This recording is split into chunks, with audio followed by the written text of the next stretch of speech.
Hoy les quiero hablar sobre las últimas palabras de la Biblia, que ciertamente, como en todo caso, las últimas palabras son más densas.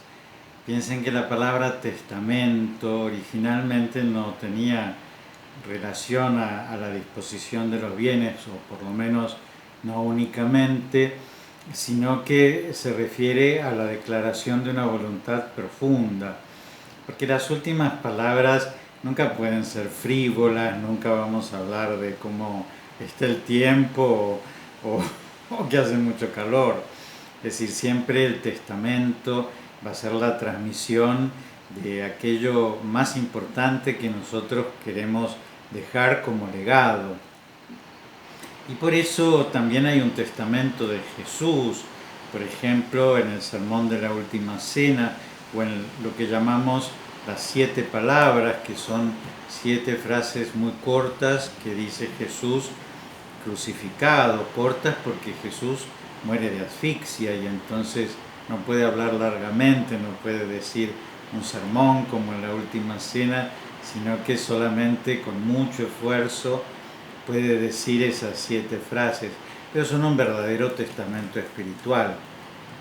Bueno, lo mismo pasa con la Biblia. Biblia significa libros. El último de los libros es el Apocalipsis o libro de las revelaciones. Las últimas palabras de este libro del Apocalipsis son estas que les voy a leer. Yo, Juan, vi la ciudad santa, la nueva Jerusalén, que descendía del cielo y venía de Dios, embellecida como una novia preparada para recibir a su esposo. Después, el ángel me mostró un río de agua viva, claro como el cristal, que brotaba del trono de Dios y del Cordero, en medio de la plaza de la ciudad. A ambos lados del río había árboles de vida que fructificaban 12 veces al año, una vez por mes, y sus hojas servían para sanar a los pueblos. Ya no habrá allí ninguna maldición. El trono de Dios y del Cordero estará en la ciudad, y sus servidores lo adorarán. Ellos contemplarán su rostro y llevarán su nombre en la frente. Tampoco existirá la noche, ni les hará falta la luz de las lámparas ni de la luz del sol, porque el Señor Dios los iluminará, y ellos reinarán por los siglos de los siglos. Después me dijo: estas palabras son verdaderas, dignas de crédito. El Señor Dios, que inspira a los profetas, envió a su mensajero para mostrar a sus servidores lo que tiene que suceder pronto. Volveré pronto. Feliz el que conserva fielmente las palabras proféticas de este libro. Fíjense ustedes que nosotros, cuando escuchamos la palabra apocalíptico, pensamos en algo terrible, y en realidad estas palabras que acabamos de leer, que son tan dulces, que nos hablan de una boda y de un triunfo final, son las últimas palabras del Apocalipsis. Es verdad que el Apocalipsis, como el género literario apocalíptico, siempre tiene una metáfora de algo terrible. Y es verdad que en el Apocalipsis hay 7 plagas y 4 jinetes, y aparece el anticristo, y aparece la bestia, y aparece el demonio y el dragón luchando contra la mujer, y aparecen los astros que en el cielo se conmueven y la tierra que tiembla en sus cimientos, y todas las calamidades que se puedan imaginar. Pero evidentemente la última palabra es la palabra definitiva y es la palabra que importa, porque es como la mujer que va a dar a luz. Sufrió en el embarazo, sufre mucho en el parto, pero después la alegría de tener a su hijo le hace ver todo lo pasado como una mala noche, como una pesadilla nocturna, pero en realidad la alegría de ese nacimiento es lo que hace olvidar todo eso pasado. Bueno, así termina el Apocalipsis, ¿no? Es decir, la historia es una historia difícil. Piensen que San Juan está diciendo esto en medio de las persecuciones, ¿no es cierto?, que sufren los cristianos en manos de los romanos. Piensen que Jerusalén, de la cual habla, y ahora vamos a describirla, ha sido destruida totalmente. Cuando Juan escribe esto, ya hace 30 años que Jerusalén no existe, porque el hijo del emperador, que en ese momento era un general, el general Tito, después llega a ser el emperador Tito, en el año 70, para calmar una revuelta que hay en Jerusalén, la sitia y 2 años después la destruye totalmente. En el año 72 no queda piedra sobre piedra de esta Jerusalén de la cual nos habla San Juan. Es decir, que Juan se anima a decir esto tan maravilloso a una Jerusalén que está destruida y que está pisoteada por los romanos, y a una iglesia que está perseguida, que todavía falta mucho para que deje de ser perseguida. Piensen que esto es el año 100 y va a dejar de ser perseguida en el 311. En ese momento, Juan en el Apocalipsis nos habla de algo delicioso. Bueno, ¿qué es lo que nos dice? Él nos dice que ve un trono, que en ese trono hay un cordero, que ese cordero está vivo, pero como degollado. Es decir, que hace una referencia a Jesucristo, que muere por nosotros, pero que resucita y vence la muerte.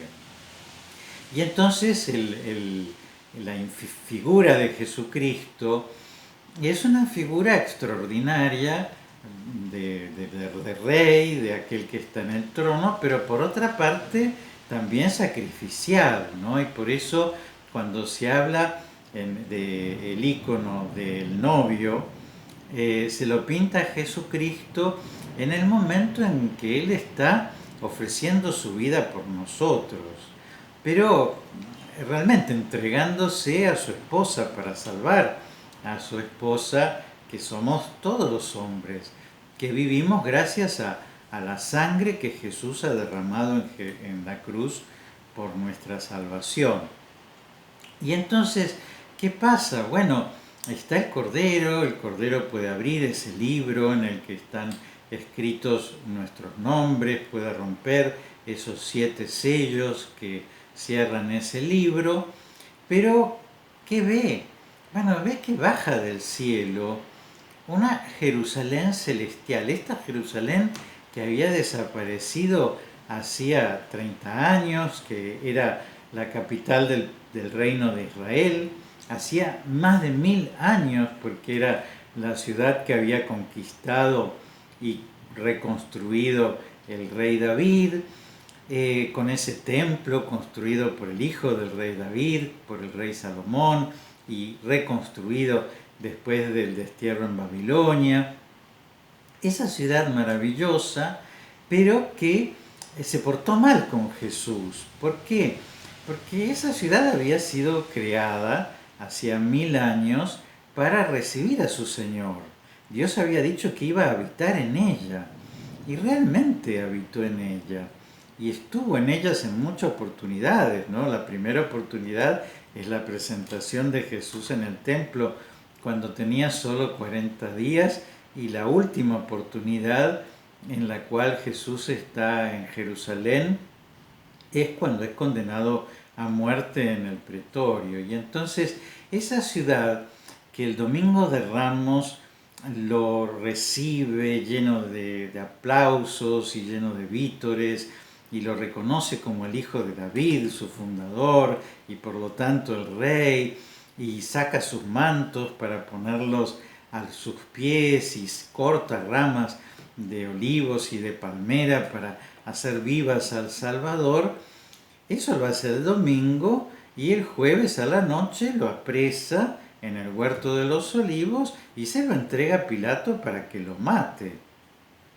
Es decir, que esa ciudad no se portó bien con Jesús.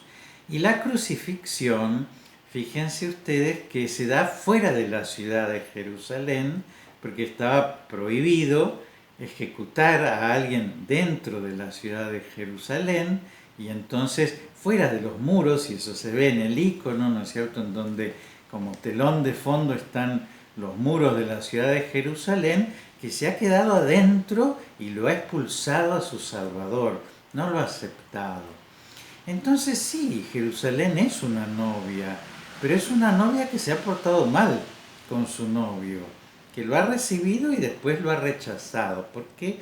Porque ha confiado en otros dioses, se ha prostituido, ha tenido otros amantes, y ha confiado en el poder, y ha confiado en el dinero, y ha confiado en la fama, y ha confiado en la fuerza, porque Jerusalén no solamente representa a la ciudad, ¿no es cierto?, capital del reino de Israel, sino a todos nosotros, y no solamente a todos nosotros los hombres, sino particularmente a la iglesia, ¿no es cierto?, es decir, esa asamblea que se reúne en torno a la palabra de Dios, que hace alianza con Dios, que recibe su bautismo, que se alimenta de sus sacramentos, que recibe el perdón a través de la reconciliación y que se alimenta de su cuerpo y de su sangre, que escucha su palabra, pero que sin embargo no la cumple y que tantas veces no actúa como fiel a su esposo. Bueno, esa Jerusalén celestial que baja está transfigurada, está adornada como una novia que viene a entregarse a su novio. Entonces este Cordero vivo pero como inmolado, este Cristo que se entrega por nosotros, se va a desposar ahora sí, en el momento final, con una Jerusalén que está transfigurada, en parte transfigurada por todas estas dificultades por las cuales ha pasado, por todas estas plagas, por todas estas persecuciones, por todos estos momentos que ciertamente la han humillado, ¿no es cierto? Porque ya les digo, en ese momento Jerusalén está hecha papilla, ¿no es cierto? Es decir, no queda de ella piedra sobre piedra. Pero bueno, va a venir transfigurada. La última palabra es que esta novia va a cumplir con su alianza de fidelidad a su Señor. En realidad el Señor va a cumplir con ella esta alianza de fidelidad y va a sacar la buena, porque esa es su voluntad y porque Él es Rey y porque Él es Dios. Y entonces los hombres nunca vamos a terminar de arruinar lo que Dios quiere, ni el demonio, que por poderoso e inteligente que sea, nunca deja de ser una criatura, va a terminar de arruinar esto que Dios quiere, que es desposarse con la humanidad, desposarse en el amor para hacer una unión de amor y de transmisión de vida.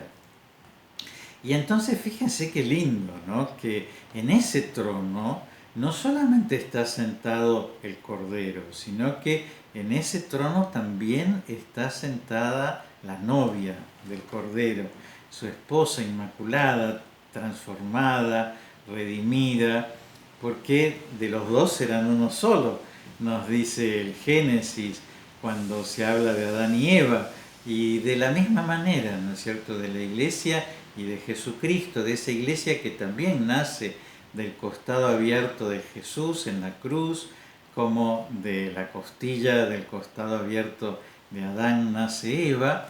De la misma manera, esta esposa va a sentarse junto con su esposo para tener una relación de amor, de fidelidad, de donación mutua, en donde Jesucristo va a derramarse como lo hace sobre nosotros, pero nosotros también vamos a derramarnos sobre Jesucristo. Es decir, ¿cuál va a ser nuestro lugar en ese más allá, en ese seno trinitario donde lo único que se hace es amar?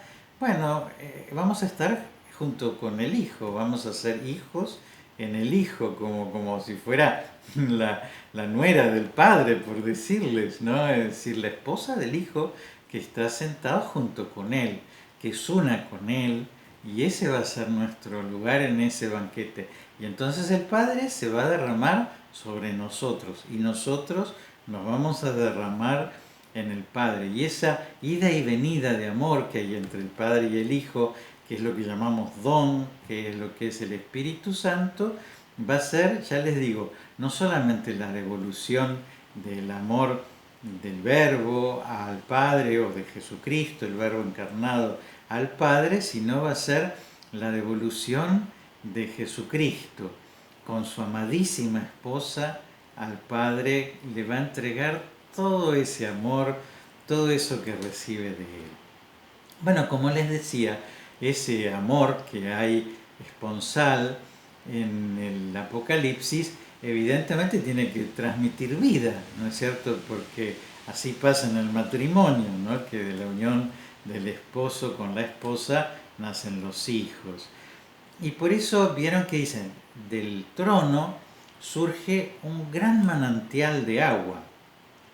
Y ese manantial de agua que fecunda toda la plaza que hay adentro de esa ciudad. Y dice, a los costados de ese manantial, de ese río, hay un montón de árboles, pero esos árboles producen fruto tan abundante que producen fruto 12 veces al año, una vez cada mes. Es decir, producen mucho fruto, siempre están con fruto.